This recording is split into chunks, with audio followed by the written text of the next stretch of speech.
Like a lot of Americans, you know, grilling has been part of my life almost since birth. I think it's just part of our national culture.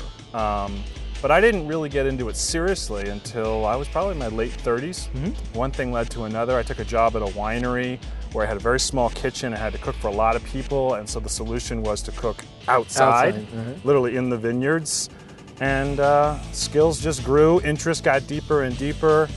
And then Weber called me one day and said, we'd like some help with some cookbooks. And I said, absolutely. For me, it was really, it was an epiphany. And it came out of left field. At the time, I was writing a series of books on low-fat cooking because I had developed a cholesterol problem as a restaurant critic.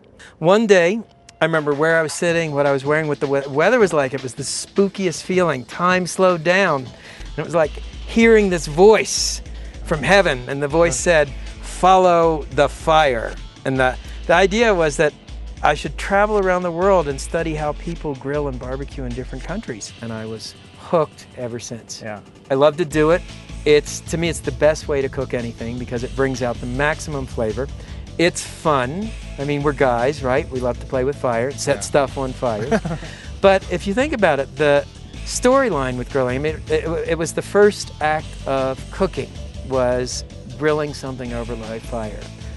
When I was sauteing or baking a cake, nobody ever brought me a beer, but darn, when you're around a grill, you know, you get brought beers all the time. So Stephen, we're here in this gorgeous spot. Why are we here? What are you doing? Well, this is Barbecue University. It's a school I created where people could come to learn actually the theory and practice of barbecuing and grilling. And it's also at an extremely luxurious, gorgeous resort called the Broadmoor, so that my wife would want to come here too. And it's a vacation for adults who love to cook. And I know this isn't the only thing you're doing these days. You're working on what, a new book?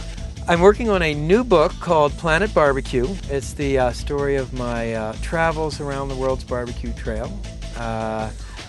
Just finished a new TV show called Primal Grill, which is taped in Arizona.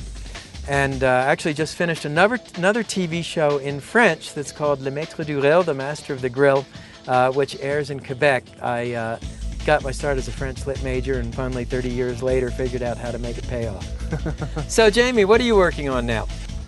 Well, I'm bouncing all over North America doing demonstrations and media appearances related to my new book, Weber's Way to Grill. Okay, and how's the book different than the other books? Well, this is by far the most technique-driven book. I find that that's what people really want. Of course, they always want great recipes, but what I thought would be even more special was to drill down into the details, the kind of things that really only chefs use on a regular basis. Kind of the food science issues and the technique stuff. And so the book has 160 recipes, and each recipe has 4 or 5 photos that really show what are the most important steps in this recipe and where could you potentially go wrong and how to fix things and most importantly how to do things just right. So I'm very proud of the book. It's selling really well and people love it, so I'm out there just spreading the word. Excellent.